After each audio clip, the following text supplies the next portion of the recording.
this is the equation of a circle, but it's not really obvious why. In this step-by-step math tutorial, I'm going to show you exactly how to graph this, how to find its center and radius, all from scratch. So we're going to understand this deeply and give you a step-by-step process that will allow you to graph any circle. So without further ado, let's dive right into it. So we start off with the basic equation of a circle and try to understand this. This is an equation like x squared plus y squared equals to 4.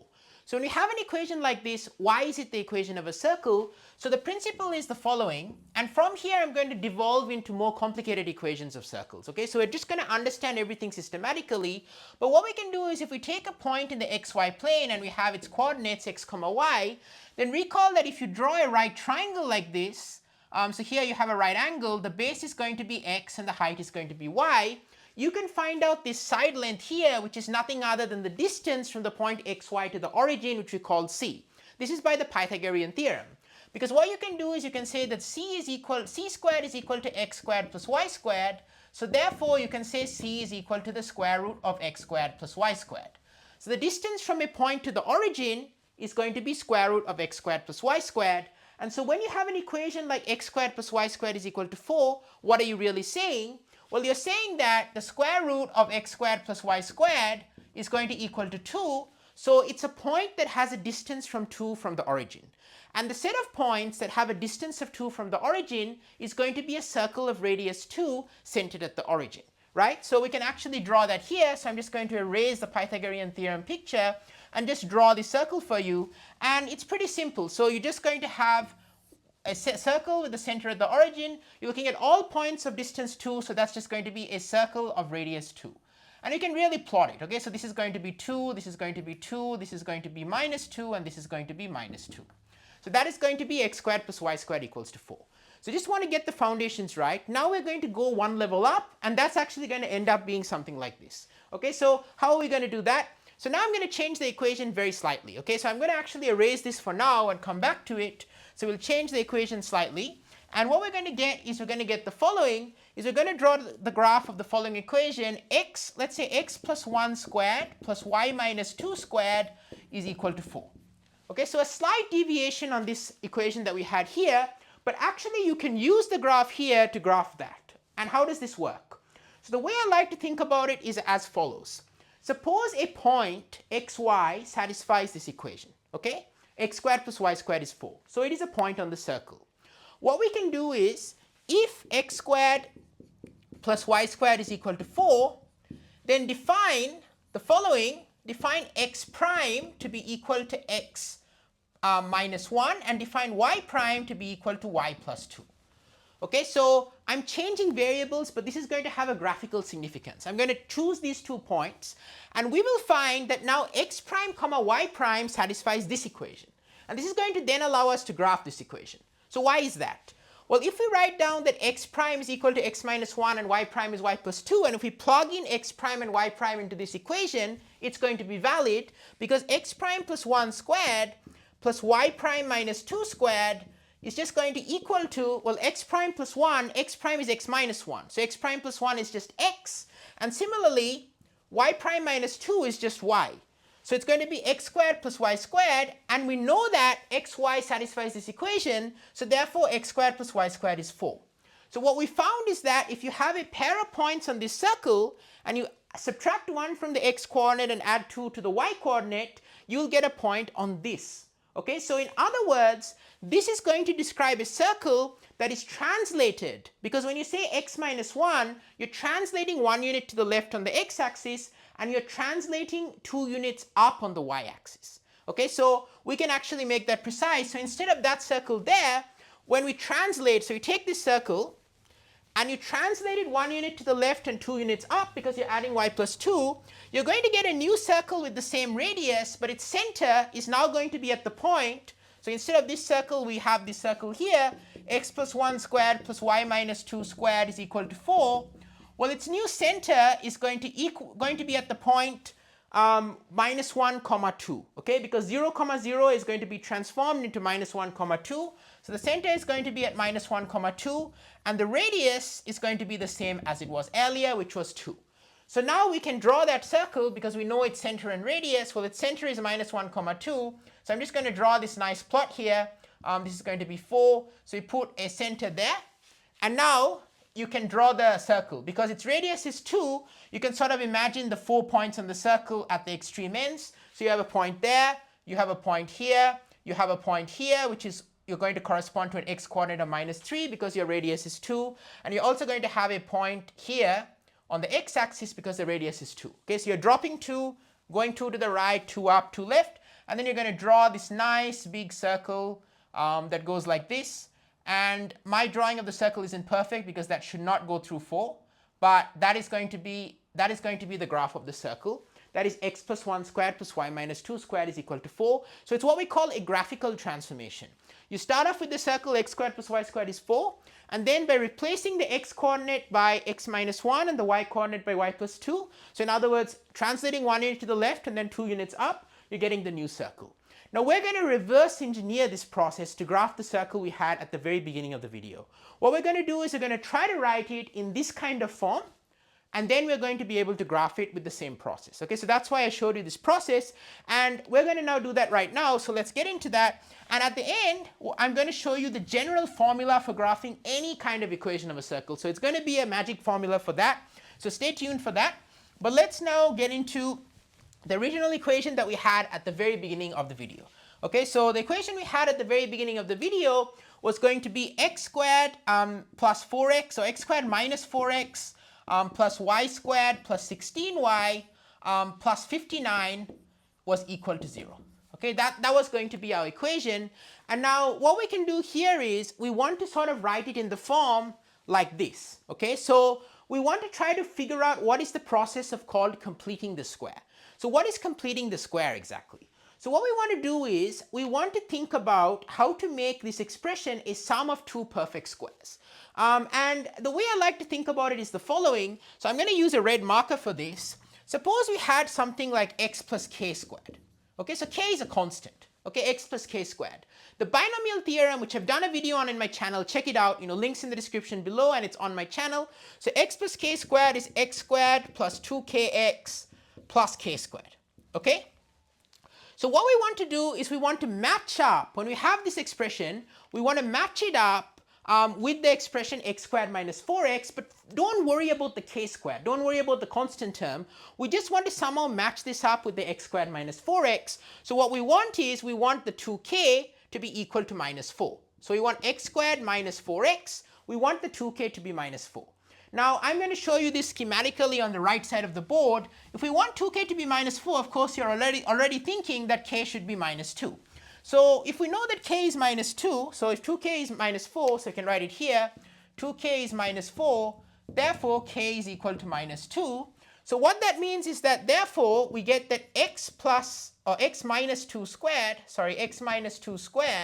is going to equal to x squared minus 4x, and then k squared is going to be 4. Okay, so x squared minus 4x plus 4.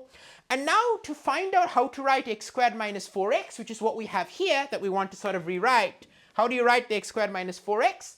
Well, you basically subtract the 4 from both sides. You get that x minus 2 squared minus 4 is equal to x squared minus 4x.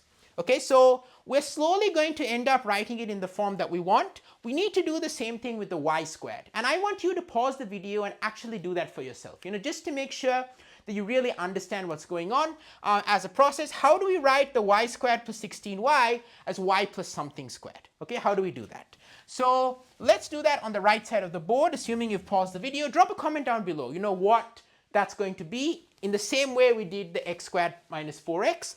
But for the y squared plus 16y, it's the same principle. You want to say, let's say y plus l squared is going to equal to y squared plus 2ly plus l squared.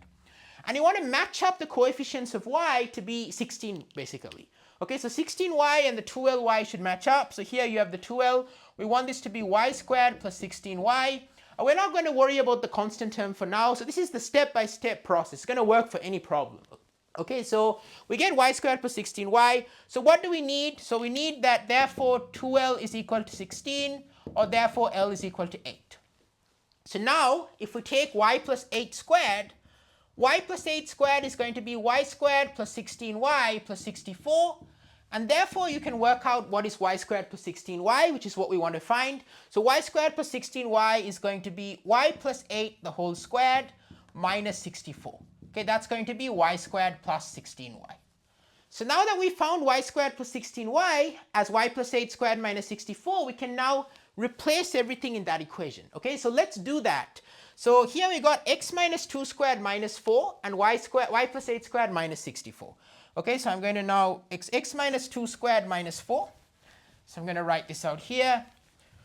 X minus 2 squared minus 4 and then y plus 8 squared minus 64. So we're going to get somewhere almost there. So we get x minus 2 squared minus 4 plus y plus 8 squared minus 64 plus 59 is going to equal to 0. Okay, so that's going to be our equation, but now we can put all the constants to the right hand side. Okay, and if you actually get a negative constant when you do this, then you're not going to get anything in your plot, because a sum of two squares can never be negative. You know, the distance from a point to 0, right? If you think about the x squared plus y squared at the beginning of the video, that distance can never be negative. So generally with these problems, you're going to get a positive constant on the right hand side, but let's actually do that. So we get minus 4 minus 64 is minus 68, plus 59 is going to be, minus 68 plus 59 is going to be minus 9. But then when you bring it to the right hand side, it's plus 9. Okay, so check if you understand all that. X minus 2 squared plus y plus 8 squared minus 68 plus 59 is going to equal to plus 9 on the right hand side. So now we've got this expression which is very familiar from the beginning of the video, and we're almost there at plotting out what this is going to be. So how are we going to graph this? Well, let's think about what's going to happen to the center of the circle. Okay, and I want you to now take the basic circle that you know, and so make the x minus 2 and the y plus 8 just x and y, and then do a transformation to it to get this circle. So how we're going to do that is we're going to say, okay, x squared plus y squared equals to 9. Well, what is the radius of this circle? We know its center is the origin, but its radius is going to be the square root of 9. Because remember, the square root of x squared plus y squared is going to be the distance from the point xy to the origin. So this is all the points that are distance 3 from the origin, which is a circle of radius 3 centered at the origin. Okay, so it's going to be radius 3. And what do we have to do to a point on this circle to get a point on this circle? Okay, so it's a bit important to just think about this precisely. It's not that there are new variables. If we say x prime is equal to x plus 2 and y prime is equal to y minus 8, that's what we want to do. Because then if you put that variable, then x minus 2 is going to equal to, or x prime minus 2 is going to be x, right? So if your point xy satisfies the original equation, then your x prime and y prime will satisfy this equation. Because you can check that x prime minus 2 squared plus y prime plus 8 squared is going to equal to 9, but x prime minus 2 is just x and y prime plus 8 is just y. So therefore x squared plus y squared is equal to 9, which is a valid equation. Okay, so we have shown that our point x prime y prime satisfies the new equation, and to go from a point on this circle to a point on this circle, we therefore need to add 2 to our x coordinate and subtract 8 from our y coordinate. It's a little opposite. It's not, even though it's a subtract 2 and an add 8, it actually becomes an add 2 and a subtract 8. So it kind of flips, so beware of that. But what we know now is our new circle, this circle here that we have, we can find out that its center, because our x coordinate is added by 2 and our y coordinate is subtracted, 8 is subtracted from it, we're going to get our new center is going to be 2 comma minus 8. Okay, so 2 comma minus 8 is our center.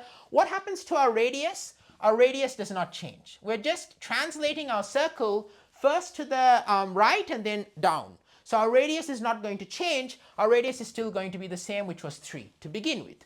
Okay, so that's going to be our center is at 2 minus 8 and our radius is 3. And that's all we really need. We don't need the equation anymore. We can even forget the equation now that we've got that graph. So we can now figure out what the circle is going to be. So I'm just going to sum up this whole story with the following. So we're going to draw the picture. Now, when you try to draw a graph like this, I recommend, because the minus 8 and the 2, the minus 8 is pretty big, just start off by drawing your scales a little bit smaller. Okay, so we have 2 here, and then you have an 8, which is going to be somewhere here. Or maybe even I can sort of make it so that the scales are even smaller than that, so that we can basically draw the graph within our picture, within our frame. Okay, so we have 2, let's say you have 8 here, let's say you have minus 8 here. And what we can do is we can say, okay, 2 comma minus 8 is our center, so we can draw a center at this point, 2 comma minus 8. Our radius is 3, so if you go right, up, down, left, you're going 3 units to get the 4 extremal points of the circle. So here you have 5, okay, maybe it's not 5, it's not there. 5 is going to be somewhere here, so here you have 5. Here you're going to have negative 1, so you're going to have negative 1 here. And here you're going to also have negative 5, so I'm going to say negative 5 here. And here you're going to have negative 11. Okay, so you're going to draw your points on your circle, so it's going to look something like this. It's not a perfect circle. I've not drawn it very perfectly. Don't worry if you're not great at drawing circles. I'm not, certainly. But the main information when you're graphing is just to label the center. So I recommend, if you're trying to graph this, certainly in a homework assignment or test or exam, label the center. The center is going to be 2 comma minus 8. Label some points if you like. You know, like you can label this point is going to be 5 comma minus 8. You know that this point is just going to be 2 comma minus 5. And you know that this point is going to be, so I'm just kind of subtracting from the coordinates, right? Because its radius is 3. I know this point is minus 1 comma minus 8. And similarly, I know that this point is going to be 2 comma minus 11. Okay, so those are the points in the circle. You can also find the y-intercepts. Drop me a comment down below what the y-intercepts will be, where the graph intersects. It's not going to be quite at minus 5, but it's going to be somewhere below that. But drop me a comment down below what it is. So for that, you have to set x is equal to 0 and then solve for y.